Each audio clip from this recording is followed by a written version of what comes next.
Mga pagbasa ng mga salita ng makapangyarihang Diyos. Ang mga responsibilidad ng mga leader at manggagawa. Ang mga responsibilidad ng mga leader at manggagawa. 14. C.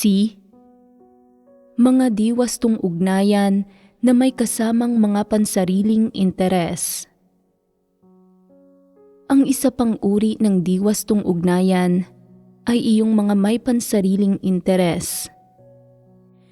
Ang mga tao ay gumagawa ng mga bagay-bagay tulad ng pambobola, pagtataas, pagpupuri, at pagpapalakas sa isa't isa alang-alang sa mga interes.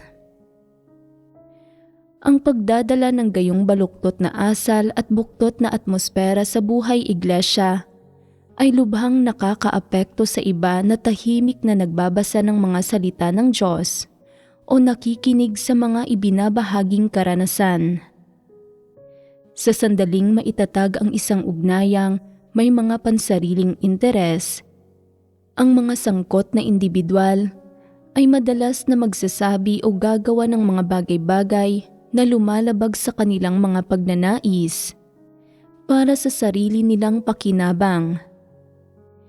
Halimbawa, kung nakikita ng isang tao na ang isa pang tao ay maaaring mapakinabangan sa kanyang negosyo o mga interes sa ilang paraan, maaaring piliin niya ang taong iyon bilang leader. Inomina ito para sa isang partikular na tungkulin o sang-ayunan niya ang anumang sinasabi ng taong ito. Ipinapahayag na tama ito, hindi alintana kung naaayon ito sa katotohanan o hindi, para sumipsip sa taong ito. Upang sumipsip sa taong ito, gumagawa siya ng maraming bagay na hindi naaayon sa mga prinsipyo at sumasalungat sa katotohanan, na nakakagulo sa hinirang ng mga tao ng Diyos sa pagkilatis sa mga tao, pangyayari, at bagay, at sa pagpasok sa katotohanan. Inilalarawan niyang tama ang isang bagay na mali at baluktot. Inilalarawan ang mga kuro-kuro at imahinasyon ng tao bilang naaayon sa mga layunin ng Diyos at iba pa. Kaya nagugulo ang mga isipan at ang tamang direksyon at layon ng kanilang paghahangad. Ang lahat ng pag-uugaling ito ay nag-uugat mula sa pagpapanatili niya sa isang ugnayang may mga pansariling interes. Para maprotektahan at mapanatili ang sarili niyang mga interes, kaya niyang magsalita laban sa kanyang konsensya at kumilos ng laban sa mga prinsipyo. Ang mga sinasabi at ginagawa niya ay nagdudulot ng mga kaguluhan at pagkasira sa buhay iglesia, na sa huli ay nagtutulak sa mas maraming tao na hindi makapagbahaginan ng mga salita ng Diyos, makapagbasa ng mga salita ng Diyos, o makapagbahagi ng mga personal na karanasan sa normal at maayos na paraan na nagre-resulta sa mga kawalan sa buhay pagpasok ng mga tao.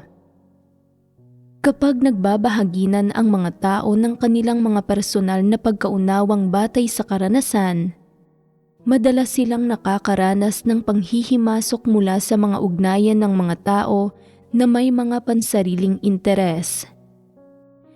Ang ilan ay pasalitang panghihimasok, ang ilan ay sa pag-uugali, at ang iba naman ay nauukol sa mga layon at direksyon. Madalas na nauudlot ang pagbabahaginan ng mga tao sa katotohanan at ang pagdarasal pagbabasa nila ng mga salita ng Diyos. Madalas silang naililihis ng paksa at madalas na naaapektuhan sa iba't ibang antas. Sa makatuwid, dapat limitahan ang mga nakikibahagi sa mga diwastong ugnayan na may kasamang mga pansariling interes at mga kaugnay na pag-uugali. Hindi dapat magbulag-bulagan ang mga lider ng iglesia na nahaharap sa mga isyung ito, at lalong hindi nila dapat konsintihin ang gayong masamang gawa. Hinahayaan ang paglitaw ng mga gayong usapin sa loob ng buhay iglesia. Sa halip, dapat silang maging mapagbantay at matalas ang pakiramdam at agaran nilang pigilan at limitahan ang mga ito. Ang pakikibahagi sa mga diwastong ugnayan na may kasamang mga pansariling interes ay isang karaniwang pangyayari sa loob ng iglesia. Halimbawa, kung plano ng isang tao na tumakbo sa halalan bilang ang susunod na leader ng iglesia, maaari niyang hikayatin ang isang grupo ng mga tao at ibunyag sa mga ito ang kanyang mga ideya. Hindi naman hangal ang mga taong ito. Nagpapahiwatig ang mga ito, "Kung ihahalal ka namin, anong mga pakinabang ang maibibigay mo sa amin?" Kaya, nabubuo sa pagitan nila ang isang ugnayang batay sa mga pansariling interes. Para mapanatili ang kanilang mga pansariling interes, madalas silang may parehong paninindigan tungkol sa mga isyu sa oras ng mga pagtitipon. Nang hindi namamalayan o nalalaman ng iba ang pinagmulan, palagi nilang ikinukwento kung gaano kabuti ang isang tao, kung paanong pinahihintulutan at pinagpapala ng Diyos ang ginagawa ng isa pang tao, kung sino ang nagbigay ng mga handog, at kung gaano kalaki ang inihandog nito, at kung sino ang may mga naiambag sa sambahayan ng Diyos. Madalas na pinupuri at hinahangaan ang isa't isa. Sa buhay iglesia, madalas nilang inilalabas ang mga bagay na ito bilang pagsuporta sa napagkasunduan nila noon at para itaguyod ang pareho nilang mga interes. Halimbawa, maaaring sabihin ng isang tao, "Kung ihahalal mo ako bilang leader, sa sandaling makuha ko ang aking posisyon, gagawin kitang isang leader ng grupo." Hindi ba't naghahanap silang lahat ng pansariling pakinabang? Para maisakatuparan ang kanilang mga interes, hindi ba't kailangan nilang magsabi ng mga partikular na bagay o gumawa ng mga partikular na kilos? Kaya naman, nagpapakita sila ng iba't ibang pagpapamalas sa panahon ng mga pagtitipon na pawang nakatutok sa pagtataguyod ng napagkasunduan nila noon at sa mga sangkot na interes. Bago makamit ang kanilang layon, karamihan sa ginagawa nila ay bunsod ng mga interes. Kaya, hindi ba talagang hindi wasto ang mga intensyon at pakay sa likod ng kanilang mga sinasabi at ginagawa? Hindi ba't ang ugnayang nabuo sa pagitan nila ay isang diwastong ugnayan? Hindi ba't dapat limitahan ang mga gayong diwastong ugnayan sa loob ng iglesia? May ilan na nagsasabi, "Paano namin malilimitahan ito kung hindi naman ito natutuklasan?" Ang mga gayong usapin, maliban na lang kung hindi talaga ginawa, sa sandaling maisagawa ay matutuklasan at malalantad. Kung magbabahaginan ng maayos ang mga tao sa katotohanan at sa kanilang mga personal na pagkaunawa at karanasan, nang hindi hinahaluan ng anumang walang kinalaman sa katotohanan, maaaring maunawaan ito ng lahat. Kung mayroong mga karumihan, makikilatis din ito ng mga tao. Kaya naman, sa iglesia, ang iba't ibang transaksyonal na ugnayang lumilitaw para sa pagpapanatili ng mga interes ng isa't isa ay dapat ding limitahan. Sa pinakamababa, ang mga sangkot dito ay dapat bigyan ng babala at bahaginan. Hinahayaan silang makilala ang sarili nilang mga issue at maunawaan ang malulubhang kahihinatnan ng pakikibahagi sa mga gayong gawa, habang binibigyang daan din ang mga kapatid na makilatis ang kalikasan ng mga usaping ito. Ano ang epekto ng ganitong uri ng gawa sa karamihan sa mga tao? Tinutulak nito ang mga tao na isipin na wala namang gaanong kaibahan sa pagitan ng iglesia at ng lipunan. Parehong mga lugar kung saan sinasamantala ng lahat ang isa't isa at ang mga tao ay nakikipagtransaksyon para sa sarili nilang mga pakinabang. Ang ganitong pag-uugali ay hindi katamtamang panggugulo. Bagkus, bumubuo ito ng malubhang kaguluhan sa buhay iglesia. Sabihin mo sa akin, mabuting tao ba ang isang tao na palaging nanghihikayat ng mga tao para makuha ang kanilang mga boto sa halalan? Gumagamit ng mga hindi pangkaraniwang paraan para manipulahin ang halalan at makamit ang posisyon ng leader? Malinaw na hindi mabubuting tao ang mga leader na nahalal sa ganitong paraan.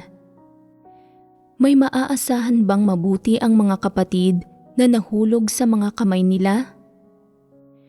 Kung naging leader ang isang tao sa pamamagitan ng mga hindi pangkaraniwang paraan, sa halip na maihalal batay sa mga prinsipyo, tiyak na hindi mabuting tao ang gayong leader. Kung pahihintulutan siyang mamuno, katumbas iyon ng hayagang pagpasa sa mga kapatid sa kamay ng isang masamang tao, sa isang antikristo, kung saan karamihan sa mga tao ay para na ring naihatid sa mga kamay ni Satanas. Sa gayong senaryo, mahahalata kung ano ang mga bunga ng kanilang buhay iglesia. Ito ay isang uri ng diwastong ugnayan na nakatali sa mga interes.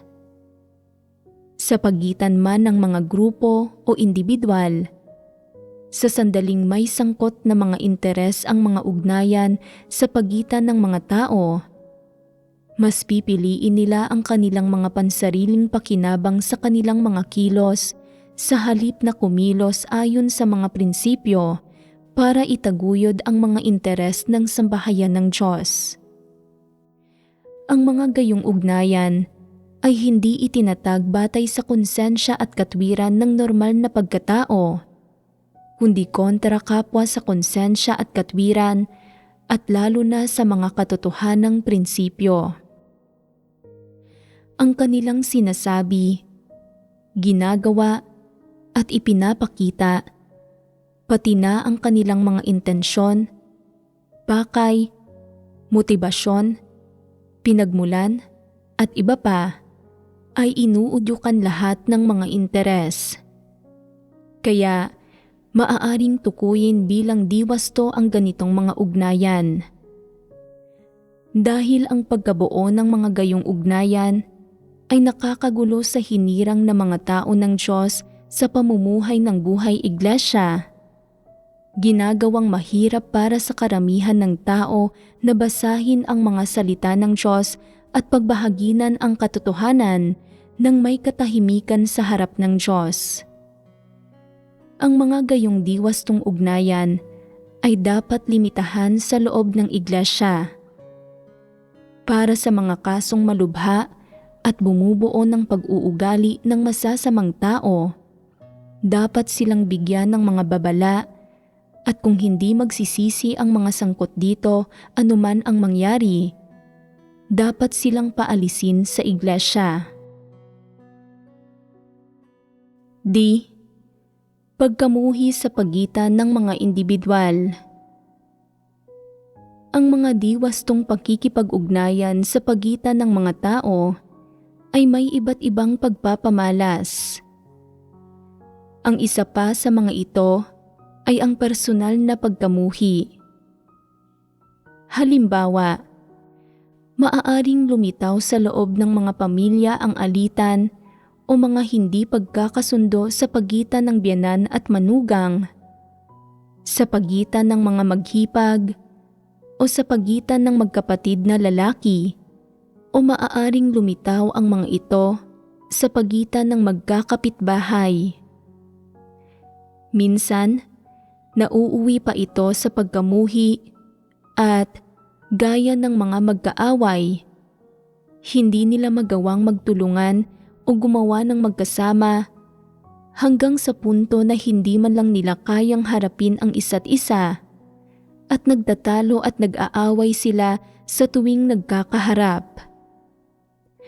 Kapag nagkikita-kita sila sa mga pagtitipon, puno rin ng pagkamuhi ang puso nila at hindi nila magawang patahimikin ang sarili nila sa harap ng Diyos para matamasa ang salita ng Diyos at mapagnilayan at makilala ang kanilang sarili, at lalong hindi nila magawang bitiwan ang kanilang mga masamang palagay at pagkamuhi para magkaroon ng normal na pagtitipon. Sa halip, sa tuwing nagkikita-kita sila, nagkakaroon sila ng mga pagtatalo at labanan. Inilalantad nila ang mga pagkukulang ng isa't isa at binabatikos ang isa't isa, at minumura pa nga ang isa't isa. Nagkakaroon ng malalim na negatibong epekto sa hinirang na mga tao ng Diyos. Ang mga gayong tao ay mga hindi mananampalataya. Sila ay mga walang pananampalataya. Para sa mga taos-pusong nananampalataya sa Diyos at nagmamahal sa katotohanan, anuman ang mangyari o kahit kanino pa sila mayroong mga hindi pagkakasundo o kung kanino man sila nagkikimkim ng mga maling palagay, nagagawa nilang hanapin ang katotohanan, pagnilayan at kilalanin ang kanilang sarili at lutasin ang mga isyu ayon sa mga katotohanang prinsipyo.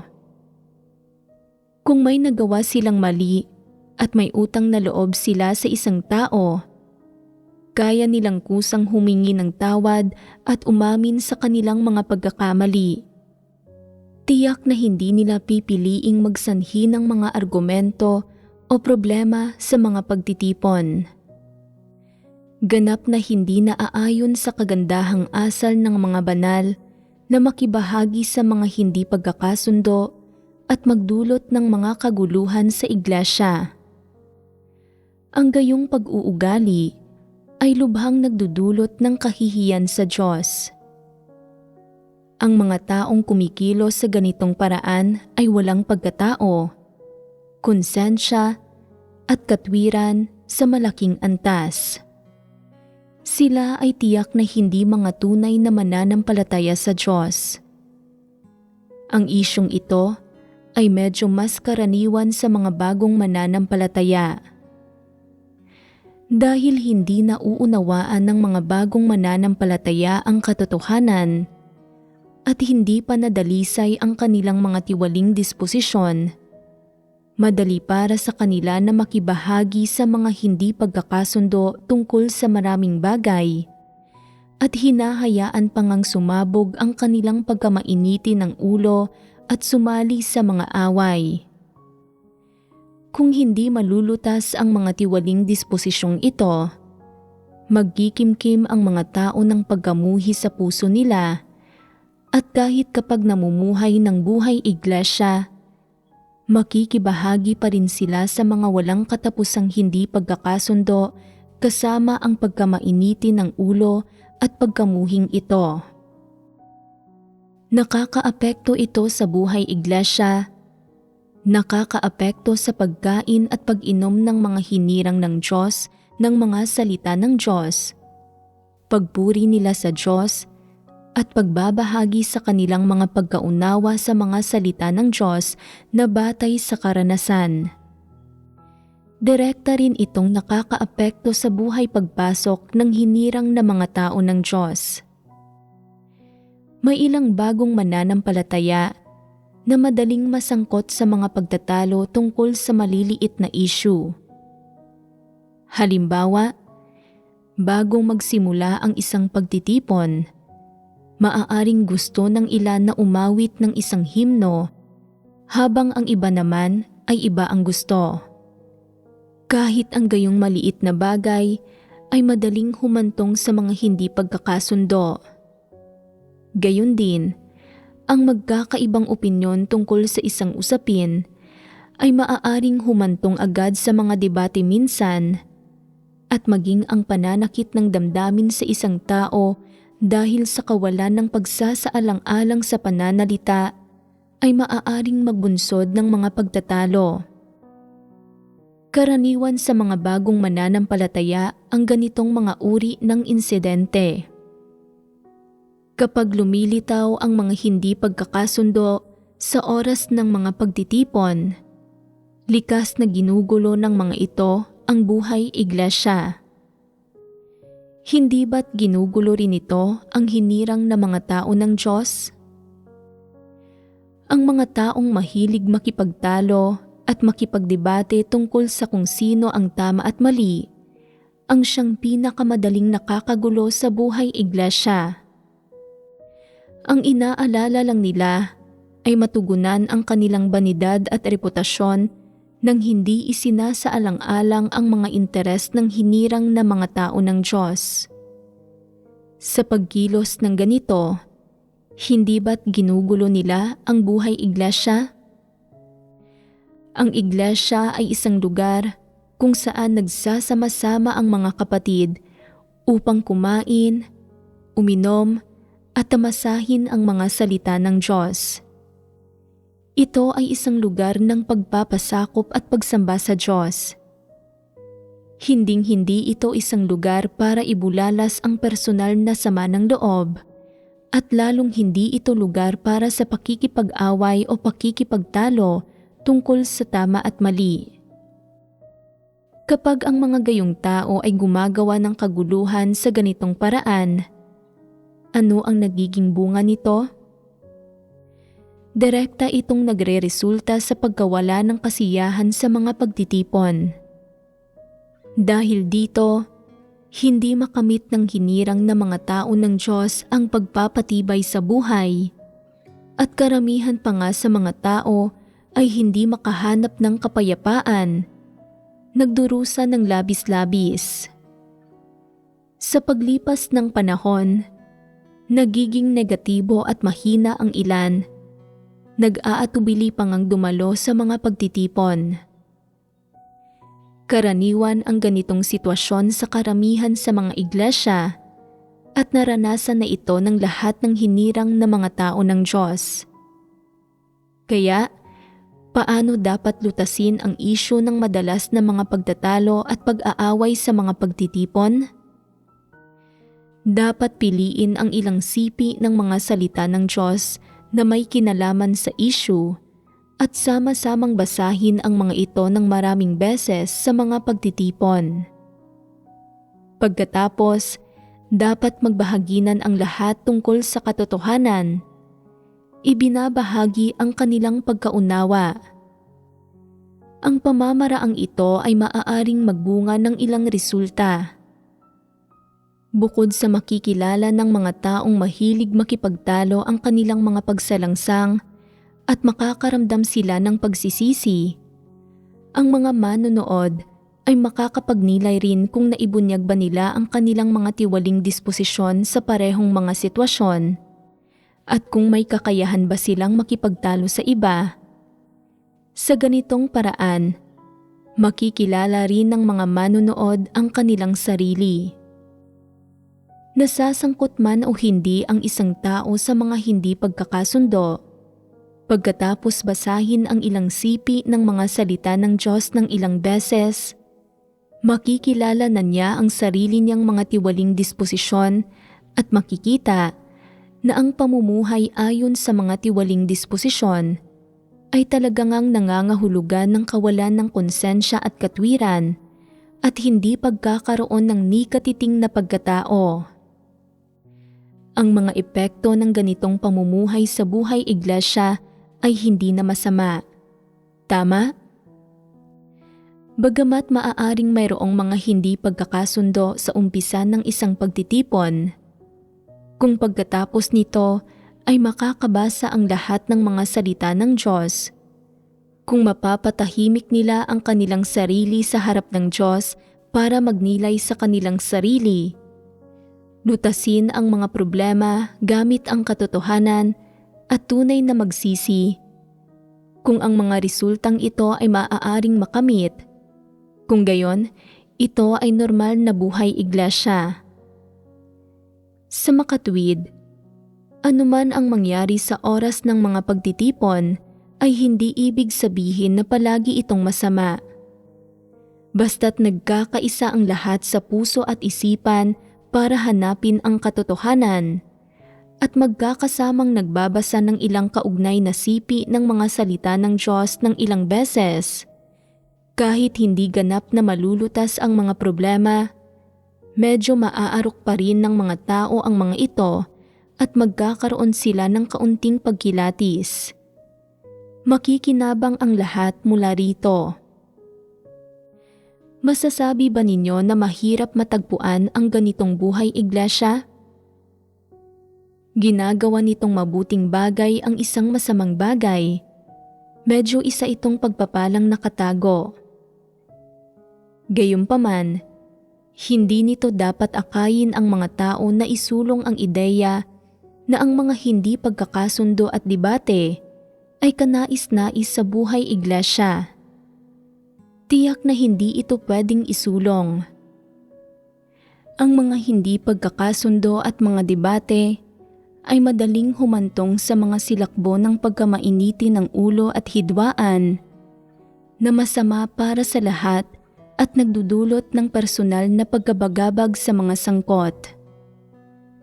Kaya naman, ang pinakamainam na pamamaraan ay ang hanapin ang katotohanan para lutasin ang mga issue at sa pag-unawa sa katotohanan, epektibong maiiwasan ang parehong mga insidente sa hinaharap.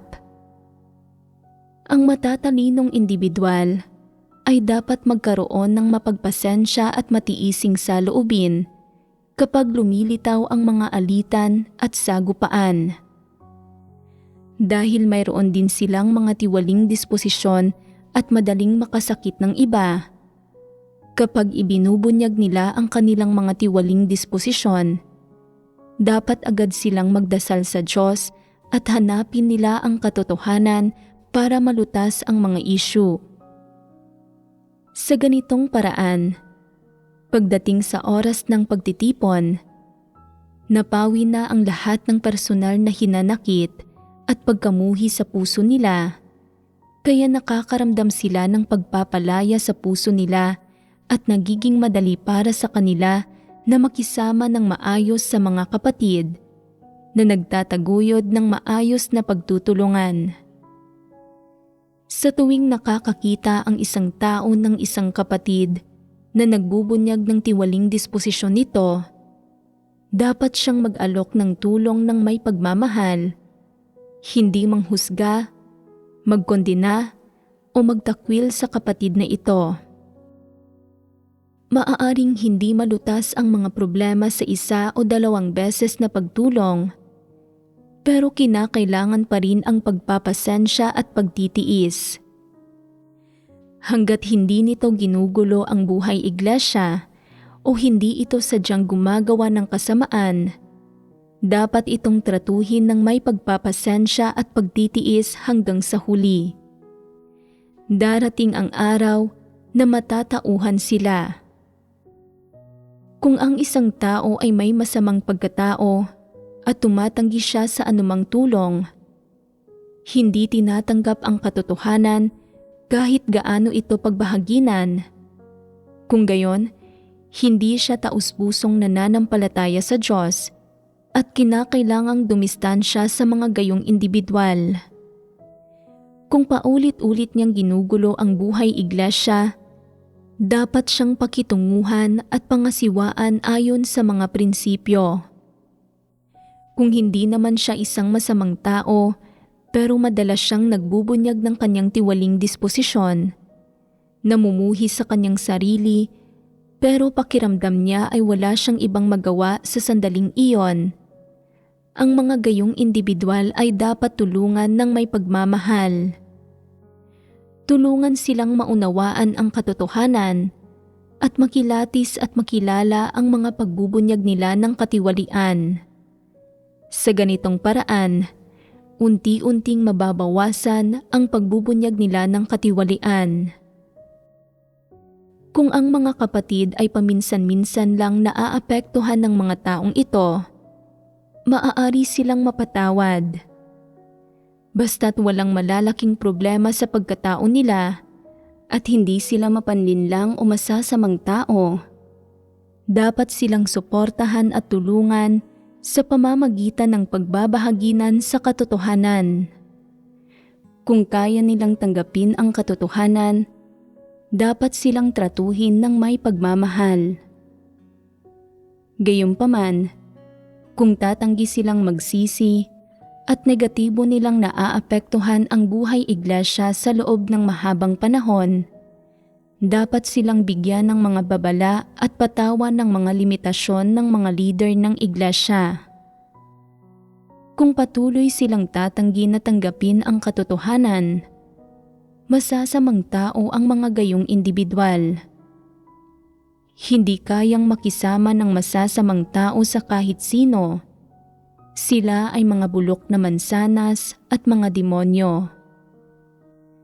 Ang pagpapanatili sa kanila sa iglesia ay magdudulot lamang ng mga paggagambala at kaguluhan. Kaya naman, ang mga tumatangging magbago sa kabila ng mga paulit-ulit na paalala ay dapat pangasiwaan bilang masasamang tao at paalisin sa iglesia. Hindi mananampalataya at masamang tao ang sino mang madalas na nanggugulo sa buhay iglesia at sa buhay pagpasok ng mga hinirang na tao ng Diyos, at dapat silang alisin sa iglesia. Kahit sino pa ang taong iyon o paano man siya kumilos noon, kung madalas niyang ginugulo ang gawain ng iglesia at ang buhay iglesia, kung tumatanggi siyang mapungusan at palagi niyang ipinagtatanggol ang kanyang sarili gamit ang maling pangangatwiran, dapat siyang alisin sa iglesia. Ang ganitong paraan ay ganap na para sa kapakanan ng pagpapanatili ng normal na pag-usad ng gawain ng iglesia at sa pagprotekta ng interes ng hinirang na mga tao ng Diyos na lubos na umaayon sa mga katotohanang prinsipyo at sa mga layunin ng Diyos. Ang buhay pagpasok ng hinirang na mga tao ng Diyos at ang gawain ng iglesia ay hindi dapat maapektuhan ng mga hindi pagkakasundo at hindi makatwirang panggugulo ng ilang masamang individual. Hindi ito sulit at hindi rin ito makatarungan para sa hinirang na mga tao ng Diyos. Kung madalas na nagdudulot ng kaguluhan sa iglesia ang masasamang tao na humahantong sa hindi epektibong buhay iglesia, ang pinakamainam na solusyon ay ikategorya ang mga tao at hatiin ang mga pagtitipon sa iba't ibang grupo. Magkakasamang magtitipon ang mga nagmamahal sa katotohanan at taus-pusong ginagawa ang kanilang mga tungkulin. Magkakasamang magtitipon ang mga nagnanais na hangarin ang katotohanan ngunit hindi ginagawa ang kanilang tungkulin. At magkakasamang magtitipon ang mga mahilig gumawa ng kaguluhan at paggagambala, magchismis tungkol sa ibang tao, at manghusga at magkondena sa iba. Sa ganitong paraan, maaaring pangunahing mahati ang iglesia sa tatlong grupo ng mga tao. Pinagbubukod-bukod ang bawat isa ayon sa kanilang uri. Ika nga, nang sa gayon ay masigurong hindi gagambalain ng mga grupong ito ang isa't isa sa mga pagtitipon. Ang mga taong may masamang pagkatao, gaano man sila kawalang pakundangan sa paggawa ng masasamang gawa, ay hindi makakaapekto sa iba kundi ipapahamak lang ang kanilang sarili. May malupit na disposisyon ang ilang tao. Kapag may nagsabi ng isang bagay na nakakasakit o sumasalungat sa kanila, kamumuhian nila ang taong iyon at nag-iisip sila ng mga paraan upang batikusin at gantihan ito. Gaano man ibahagi ang katotohanan sa kanila o gaano man sila pungusan, hindi nila ito tinatanggap. Mas pipiliin pa nilang mamatay kaysa magsisi at patuloy nilang ginugulo ang buhay iglesia. Pinatutunayan nito na masasamang tao sila. Hindi natin dapat patuloy na konsintihin ang ganitong uri ng masasamang tao. Dapat silang alisin sa iglesia ayon sa mga katotohanang prinsipyo. Ito lang ang paraan upang lubos na malutas ang problemang ito. Anuman ang mga pagkakamali o masamang bagay na nagawa nila, hindi papayag ang mga taong iyon na may malulupit na disposisyon na may sino mang maglantad o magpungos sa kanila. Kapag may naglantad at sumalungat sa kanila, labis silang magagalit, gaganti at hindi nila kailanman titigilan ang issue. Wala silang pasensya at pagtitimpi sa ibang tao at wala silang pagpaparaya sa iba. Ano ang prinsipyo kung saan nakabatay ang kanilang sariling asal? Gugustuhin ko pang magkanulo kaysa ipagkanulo. Sa madaling salita, hindi nila kayang tiisin na masalungat ng kahit sino. Hindi ba't ito ang lohika ng masasamang tao? Ito mismo ang lohika ng masasamang tao. Walang sino man ang pwedeng sumalungat sa kanila. Para sa kanila, hindi katanggap-tanggap na galitin sila ng sino man kahit kaunti at kinamumuhian nila ang sino mang gumawa nito. Patuloy nilang tutugisin ang taong iyon at hindi titigilan ang issue. Ganito ang masasamang tao. Dapat mong ibukod o paalisin agad ang masasamang tao sa sandaling matuklasan mo na mayroon silang diwa ng masasamang tao bago pa sila makagawa ng malubhang kasamaan. Makakabawas ito sa pinsalang idinudulot nila. Ito ang matalinong pasya. Kung hihintayin ng mga leader at manggagawa na makagawa pa ng kung anong sakuna ang isang masamang tao bago nila ito pangasiwaan, nagiging pasibo sila. Patutunayan niyon na napakahangal at walang mga prinsipyo sa kanilang mga kilos ang mga leader at manggagawa. May ilang leader at manggagawa na ganito kahangal at kamangmang. Ipinipilit nilang maghintay ng tiyak na ebidensya bago nila pangasiwaan ang masasamang tao dahil iniisip nilang iyon lang ang paraan na mapapanatag ang kanilang isipan. Ngunit sa katunayan, hindi mo na kailangan ng tiyak na ebidensya para masiguro kung masama ang isang tao. Makikita mo ito sa kanilang mga pang-araw-araw na salita at kilos. Kapag natiyak mo nang masama sila, maaari mong simulan sa paglilimita o pagbubukod sa kanila. Masisiguro nito na hindi maaapektuhan ang gawain ng iglesia o ang buhay pagpasok ng hinirang na mga tao ng Diyos.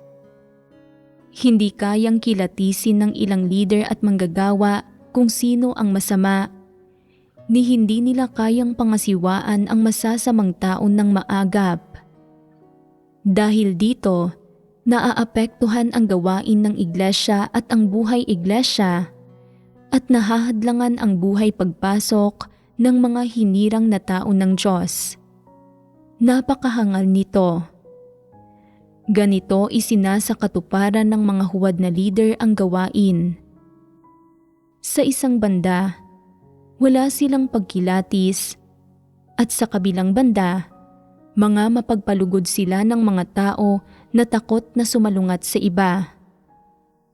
Kapag naglilingkod bilang mga leader, una, hindi makagawa ng tunay na gawain ang mga gayong tao.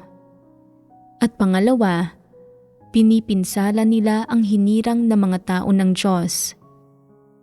Ni hindi nila kayang lutasin agad ang problema ng kaguluhan na dulot ng masasamang tao at hindi rin nila kayang protektahan ang mga kapatid. Hindi angkop na maging leader at manggagawa ang mga gayong tao. Sabihin mo sa akin, kung ang isang tao ay inilalarawan bilang isang masamang tao, kailangan pa bang ibahagi sa kanya ang katotohanan upang tulungan siya? Hindi na kailangang bigyan pa siya ng pagkakataon. Ang ilang tao ay masyadong mapagmahal, laging nagbibigay ng pagkakataon sa masasamang tao na magsisi. Ngunit may magiging anumang epekto ba ito? Naaayon ba ito sa mga prinsipyo ng mga salita ng Diyos? May nakita ka na bang masamang tao na kayang tunay na magsisi? Wala pang nakakakita niyon. Ang umasang magsisisi ang masasamang tao ay katulad ng maawa sa mga makamandag na ahas. Ito ay pagkaawa sa mababangis na halimaw. Ito ay dahil batay sa diwa ng masasamang tao. Masasabi na hindi kailanman mamahalin ng masasamang tao ang mga positibong bagay. Hindi nila kailanman tatanggapin ang katotohanan at hindi sila kailanman magsisisi. Hindi mo makikita ang salitang pagsisisi sa kanilang diksyonaryo.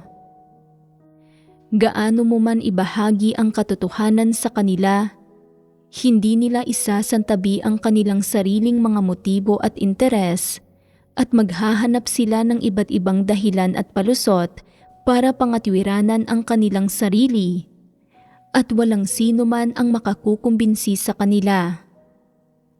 Kapag nagdusa sila ng kawalan, hindi nila ito makakayanan at hindi sila titigil sa pamemerwisyo sa iba tungkol dito.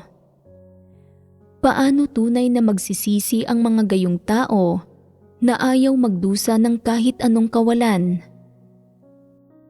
Ang mga taong labis na makasarili ay iyong inuuna ang kanilang sariling mga interes ng higit sa lahat. Masasamang tao sila at hindi sila kailanman magsisisi. Kung lubos mo nang nakikita na masama ang isang tao at binibigyan mo pa rin siya ng pagkakataon na magsisi, hindi ba't kahangalan iyon? Katumbas ito ng pagpapainit sa isang nagyayelong ahas sa iyong dibdib na sa kalaunan ay tutuklaw sa iyo. Hangal lamang ang gagawa ng gayong kahangalan. Sa iglesia, isang normal na pinomeno ang pagkamuhi ng hinirang ng mga tao ng Diyos sa masasamang tao dahil walang pagkatao at palaging gumagawa ng immoral na mga bagay ang masasamang tao.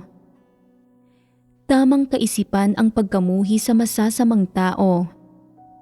Bahagi ito ng kung ano ang dapat na taglayin ng mga tao sa kanilang normal na pagkatao. Sabihin mo sa akin, anong klase ng tao ang isang tao na wala man lang pagmamahal sa mga kapatid? Bakit wala man lang siyang kahit kaunting normal na pakikipag-ugnayan sa mga kapatid? Ang ganitong klase ng tao, kahit sino pa ang nakakasalamuhan niya, ay inuugnay lang ang mga pakikisalamuhang ito sa mga interes at pakikipagtransaksyon. Kung walang mga interes o pakikipagtransaksyon na kasangkot, hindi na siya mag-aabala pa sa mga tao. Hindi ba't masama ang ganitong klase ng tao? May ilang tao na hindi naghahangad sa katotohanan at namumuhay lang batay sa mga damdamin. Makikipaglapit sila sa sinumang maayos ang pagtrato sa kanila at itinuturing nilang mabuti ang sinumang tumutulong sa kanila. Ang mga gayong tao ay wala ring normal na pakikipag-ugnayan sa pagitan ng mga tao. Namumuhay sila batay lang sa mga damdamin, kaya matatrato ba nila ng patas at makatarungan ang mga kapatid? Hinding-hindi ito makakamit. Sa makatuwid, ang sinumang walang normal na pakikipag-ugnayan sa mga kapatid o sa mga taos-puso na nananampalataya sa Diyos ay isang taong walang konsensya at katwiran, walang normal na pagkatao at tiyak na hindi isang tao na nagmamahal sa katotohanan. Ang mga individual na ito ay walang pinagkaiba sa mga walang kwentang tao sa hanay ng mga walang pananampalataya. Nakikisalamuha sila sa sinumang kapaki-pakinabang sa kanila at binabaliwala nila ang mga hindi kapaki-pakinabang. Bukod dito, kapag nakakakita sila ng isang tao na naghahangad sa katotohanan o isang tao na kayang magbahagi ng mga patotoong batay sa karanasan, isang taong hinahangaan at gusto ng lahat ng tao, nagsiselos at namumuhi sila at sinusubukan nila ang lahat ng paraan para makahanap ng balang gagamitin para husgahan at kondinahin ang mga taong ito na naghahangad sa katotohanan. Hindi ba't ito ang ginagawa ng masasamang tao? Walang konsensya at katwiran ang mga gayong tao. Mas masahol pa sila sa mga halimaw. Hindi nila kayang tratuhin ng tama ang mga tao. Hindi nila makasundo ng normal ang ibang tao. Hindi sila makabuo ng normal na pakikipag-ugnayan sa hinirang na mga tao ng Diyos at nagagawa pa nga nilang kamuhian ang mga naghahangad sa katotohanan. Ang mga gayong tao ay tiyak na nakakaramdam ng matinding kalungkutan at pagkalumbay sa puso nila. Palaging nagrereklamo tungkol sa langit at sa ibang tao. Ano ang kagalakan o kabuluhan ng buhay nila?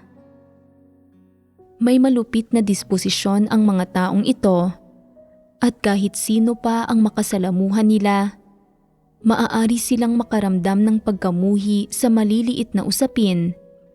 Kinokondina at ginagantihan ang mga ito, nagdudulot ng mga sakuna sa mga ito. Ang mga gayong masasamang individual ay ganap na mga dyablo.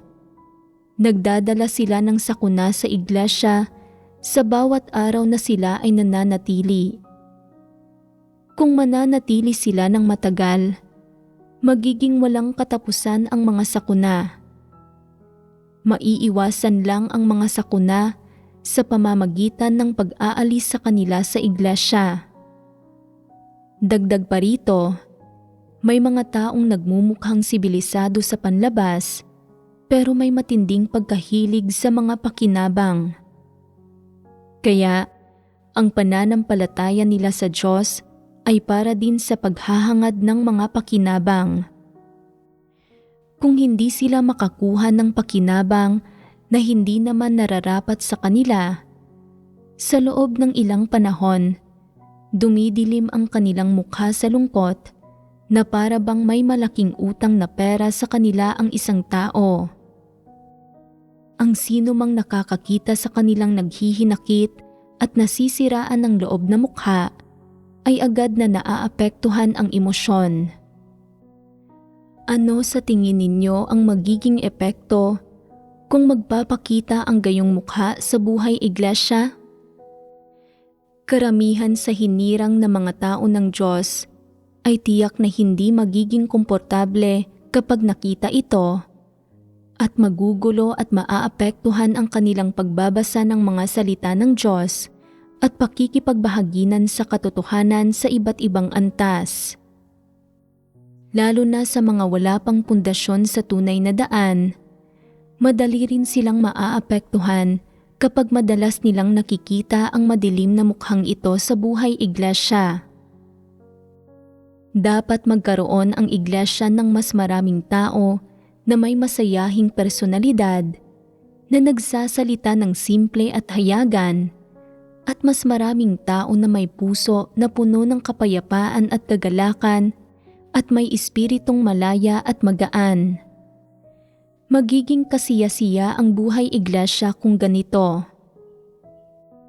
Ang mga taong nakasimangot at palaging malungkot ay dapat magdasal sa Diyos sa kanilang tahanan at ayusin ang kanilang mentalidad bago pumunta sa mga pagtitipon. Sa ganitong paraan, magiging maganda ang kanilang lagay ng loob at mayroon silang makakamit mula sa pagtitipon. Dagdag pa rito, makakabuti rin ito sa iba. Kahit papaano, hindi sila magugulo. Upang matiyak na makakapamuhay ng normal na buhay iglesia ang hinirang na mga tao ng Diyos, dapat matutong makipagbahaginan sa katotohanan ang mga leader at manggagawa para malutas ang mga problema. Kung may isang taong dumadalo sa pagtitipon ng may madilim na mukha, dapat lumapit ang mga leader at manggagawa at magtanong, "Kailangan mo ba ng tulong?" Ito ang tinatawag na aktibong pagtulong sa iba nang dahil sa pagmamahal. Kung nakikita ng mga leader at manggagawa na may problema ang isang tao at binabaliwala lang nila ito, iniiwasan at nilalayuan iyong mga nakasimangot ng hindi nakikipagbahaginan sa katotohanan para pagaanin ang loob ng mga ito. Kung gayon, hindi sila gumagawa ng aktwal na gawain. Para epektibong magawa ang gawain ng iglesia, dapat matutunan ng mga leader at manggagawa una sa lahat kung paano maging mga katiwalang loob ng hinirang na mga tao ng Diyos, katulad ng tinatawag ng mga walang pananampalataya na isang mapagmalasakit na opisyal ng gobyerno. Ayaw gampanan ng ilang tao ang gayong papel. Palagi nilang mas gusto na maging tagamasidlang.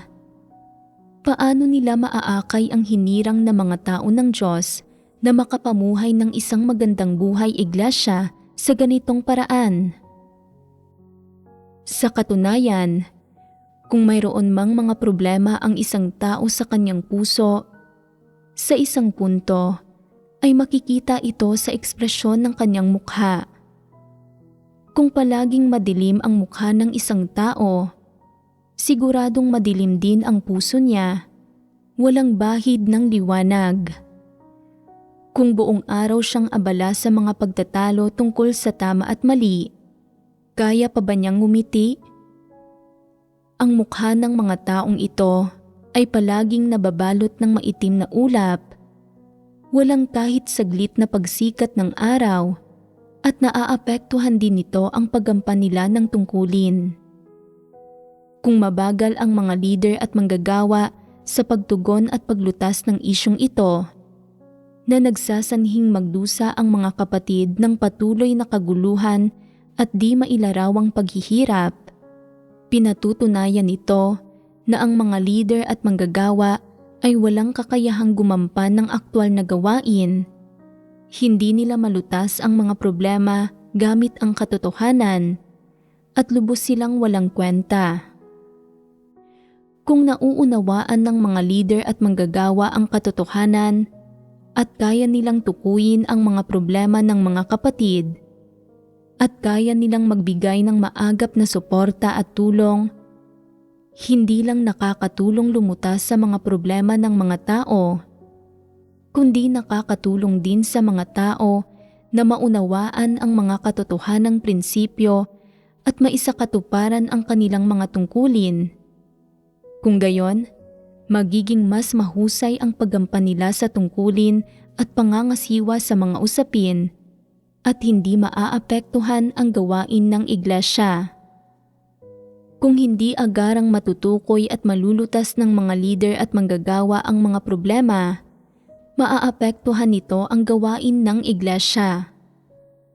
Kung hindi matutukoy at mapapangasiwaan ng mga leader at manggagawa ang mga problema, nagsasanhi ng pagkasira sa gawain ng iglesia at hinahadlangan ang buhay pagpasok ng hinirang na mga tao ng Diyos. Hindi ba't binigo nila ang Diyos at ang kanyang hinirang na mga tao? Hindi ba't wala silang mga prinsipyo sa pangangasiwa sa mga usapin? Ang pangangasiwa sa mga problema ng agaran at walang pag-aalinlangan pagkatapos makilatis ang kanilang diwa, ito ay tinatawag na pagtupad sa mga responsibilidad at pagiging tapat, at ito ay paggawa sa tungkulin sa paraang pasok sa pamantayan. Ang paksa ng pagbabahaginan ngayon ay ang ika-6 na issue. Pakikibahagi sa mga diwastong ugnayan. Ang ganitong mga klase ng problema na lumilitaw sa buhay iglesia ay karaniwang ganito. Mga diwastong ugnayan sa pagitan ng mga kasarian, mga ugnayan ng magkaparehong kasarian, mga ugnayang may kasamang mga pansariling interes, at pagkamuhi sa pagitan ng mga individual. Ito man ay mga ugnayang batay sa pagnanasa ng laman, mga interes ng laman, o mga sentimental na gusot ng laman. Ang lahat ng ito ay kabilang sa kategorya ng mga diwastong ugnayan dahil lumalampas ang mga ito sa saklaw ng konsensya at katwiran ng normal na pagkatao. Ang pag-iral ng mga diwastong ugnayang ito ay maaaring makaligalig sa mga tao sa isang banda. Ang mas malala pa, maaaring makagulo ang mga ito sa buhay pagpasok ng mga tao, sa kanilang paghahangad sa katotohanan, at sa kanilang paghahangad na makilala ang Diyos.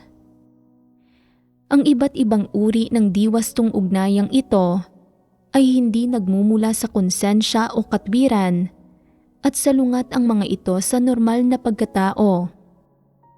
Mahirap para sa mga tao na tanggapin at isagawa ang katotohanan kapag namumuhay sila sa loob ng mga abnormal na ugnayang ito at ginugulo rin sila nito sa pamumuhay ng buhay iglesia at paghahangad ng paglago sa buhay. Ginugulo rin nito ang kaayusan ng buhay iglesia. Nakasasama ito sa buhay pagpasok ng hinirang na mga tao ng Diyos at nakapipinsala rin sa gawain ng iglesia. Dahil sa lahat ng ito, napakahalaga na agarang tukuyin at pangasiwaan ng mga leader at manggagawa ang mga isyong ito. Tungkol sa mga diwastong ugnayan, na isa-isa na natin ang iba't ibang sitwasyon at naikategorya ang mga ito. Maaari ba kayong magbigay ng ilang halimbawa para magsanay ng pagkilatis? Ano ang layunin ng pagkatuto ng pagkilatis? Ito ay para matutuhan ninyong kilatisin at tukuyin ang diwa ng mga tao, pangyayari, at bagay, nang sa gayon ay makagawa ng mga tumpak na paghusga, at pagkatapos ay tratuhin ang mga ito ayon sa mga prinsipyo. Ito ang panghuling resulta. Mayroon bang sino man na nakapagsabi, buong araw kang nagsasalita tungkol sa mga usaping ito ng tama at mali, ang mga pang-araw-araw na usaping ito. Hindi na namin gustong makinig sa mga ito. Niayaw na nga naming dumalo sa mga pagtitipon. Hindi ba't dapat nakikipagbahaginan ka tungkol sa katotohanan? Bakit palagi mong tinatalakay ang mga sitwasyong ito? Napansin ba ninyo ang mga gayong tao? Anong klaseng mga tao sila? Mga taong walang espiritual na pangunawa. Nakikipagbahaginan tayo sa ganitong paraan, pero hindi pa rin nila nauunawaan ang katotohanan. Hindi nila taglay ang katalinuhan ng isang normal na tao. Ganap na walang silbi ang mga gayong tao. Kung ang isang tao ay hindi nagtataglay ng katalinuhan ng isang normal na tao, dapat pa ba siyang hayaang makinig sa mga sermon? Maaaring sasabihin nila, palagi na lang tungkol sa pagbabahaginan sa katotohanan ang mga pagtitipon. Palaging nag-uusap tungkol sa mga bagay tulad ng pagsasagawa sa katotohanan. Pagod na akong makinig dito. Ayaw ko nang dumalo sa mga pagtitipon. Kung tunay na ganoon ang pananaw nila, sila ay isang taong tutol sa katotohanan. Para sa gayong klase ng mga tao, hindi ipinipilit ng sambahayan ng Diyos ang kanilang pagdalo. Agad silang itaboy. Kung sila mismo ay ayaw dumalo sa mga pagtitipon at hindi sila bukas sa itinatalakay sa kanila, hindi natin sila pipilitin. Hindi natin gustong abalahin sila. Ang mga taong tulad nito, kahit manampalataya sila sa Diyos habang buhay, ay hindi makakaunawa sa katotohanan at hindi makakapasok sa realidad. Sayang lang ang pagsisikap dito. Kung gusto nilang makinig sa mga teolohikal na kaalaman, hayaan silang umalis at mag-aral ng teolohikal na kaalaman. Balang araw, kapag hindi nila nakamit ang katotohanan bilang buhay, pagsisisihan nila ito.